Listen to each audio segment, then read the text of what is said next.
తమకు న్యాయం చేయాలని కోరుతూ రాష్ట్రపతి ముర్ముకు అర్జీ పెట్టుకున్నారు పాసర్లపూడి హైవే స్థల బాధితులు. అంబేద్కర్ కోనసీమ జిల్లా పాసర్లపూడిలో జాతీయ రహదారి నిర్మాణంలో జరుగుతున్న అవకతవకలపై సీబీఐ దర్యాప్తు జరిపించాలని బాధితులు కోరారు. 2014 అలైన్మెంట్ ప్రకారం చేయాల్సిన రోడ్డు నిర్మాణ పనులు కొంతమంది రియల్ ఎస్టేట్ వ్యాపారుల ప్రలోభాలకు లొంగిపోయిన ఎన్హెచ్ రెవెన్యూ అధికారులు అలైన్మెంట్ మార్చారని ఆరోపిస్తున్నారు బాధితులు. 2-3 కుంచాలు భూమి ఉన్న పేద రైతుల పొలాలపై నుంచి హైవేను వేయడం అన్యాయమంటున్నారు పేద రైతులు. మా ఇళ్లపై నుండి హైవే వేస్తే ఆత్మహత్యలే శరణ్యమంటున్నారు రైతులు. రాష్ట్రపతి ముర్ము జోక్యం చేసుకుని న్యాయం చేయాలని బాధితులు కోరుతున్నారు.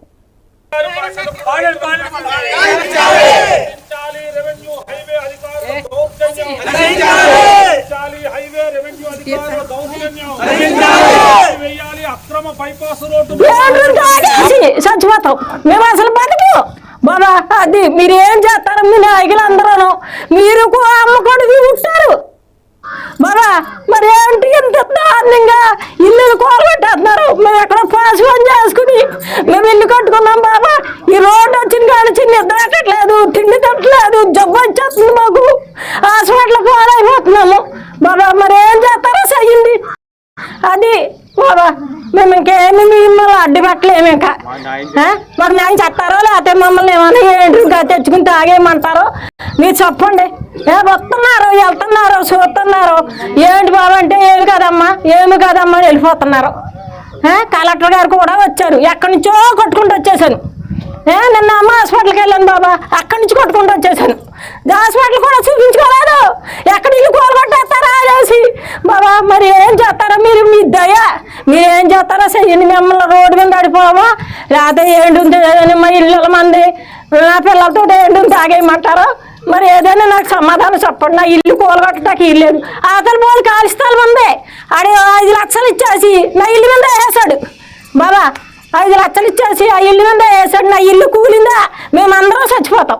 అది పాత కలెక్టర్ హిమాంశు శుక్లా ట్రాన్స్ఫర్ అయిన తర్వాత కొత్తగా వచ్చిన కలెక్టర్, జాయింట్ కలెక్టర్ మళ్ళీ వచ్చి ఈ రైతులందరినీ కూడా వీరి మీద తీవ్రమైన ఒత్తిడి తీసుకొస్తున్నారు. ఈ ప్రాజెక్ట్ ఎలాగైనా పూర్తి చేయాలి, ఇది అక్రమం అని చెప్పినా, హైకోర్టులో కేసులన్నీ పెండింగ్లో ఉన్నాయని చెప్పినా, కోర్టులో మరి తీర్పు వెలువరించే వరకు వేచి చూడాలని ఎంత వేడుకుంటున్నా సరే కోర్టులను సైతం లక్ష్య పెట్టకుండా, కోర్టులకు సైతం ఏమాత్రం గౌరవం ఇవ్వకుండా దౌర్జన్యంగా ఈ రోడ్డుని నిర్మాణం చేయాలని చూస్తూ ఉన్నారండి.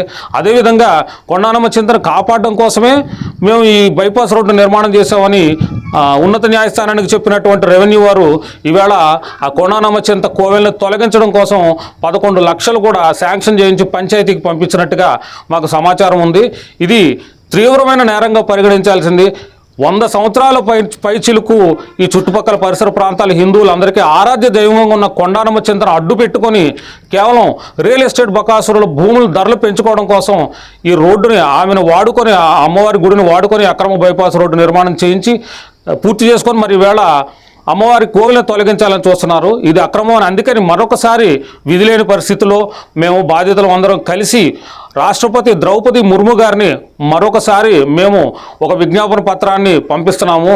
తద్వారా ఏంటంటే ఆవిడ మా అందరి తరపున సిబిఐ చేత ఈ అలైన్మెంట్ మార్పుల్లోనూ, ఈ అక్రమ బైపాస్ రోడ్డు నిర్మాణంలో జరిగిన అవకతవకలను అన్నింటినీ కూడా సిబిఐ చే విచారణ చేయించి ఇందులో ఉన్నటువంటి అధికారులు ఎంత స్థాయి వారైనా సరే వాళ్ళందరినీ కఠినంగా శిక్షించాలని మేము ఈ రోజున ద్రౌపది ముర్ము గారికి మరోసారి వినతి పత్రం పంపిస్తున్నాం. అదేవిధంగా ప్రపంచ బ్యాంకుకి కొండానమ్మ చింతను కూల్చడం అక్రమం అని, ఆమెను కాపాడడం కోసమే బైపాస్ రోడ్డు నిర్మాణానికి నిధులు ప్రపంచ బ్యాంకు నుంచి తెచ్చుకొని ఇవాళ ఆవిడ గుడినే కూల్చేస్తున్నారు. కాబట్టి ప్రపంచ బ్యాంకుకి మరియు ఇతర సంస్థలకు కూడా ఈ గుడిని కాపాడడం కోసం అని చెప్పేసి మరొక ఫిర్యాదును మేము ప్రపంచ బ్యాంకుకు పంపుతున్నామండి. ఇప్పటికైనా అధికారులు ఇందులో ఉన్నటువంటి అవకతవకలను, అక్రమాలను అన్నింటినీ గ్రహించి ఈ బైపాస్ రోడ్డు నిర్మాణం చేసి గతంలో ఏదైతే నిజాయితీగా ఒక అలైన్మెంట్ తీసుకొచ్చారో ఆ అలైన్మెంట్ ప్రకారమే రోడ్డు ఎల్బీ నగర్, హయత్ నగర్ రెవెన్యూ పరిధి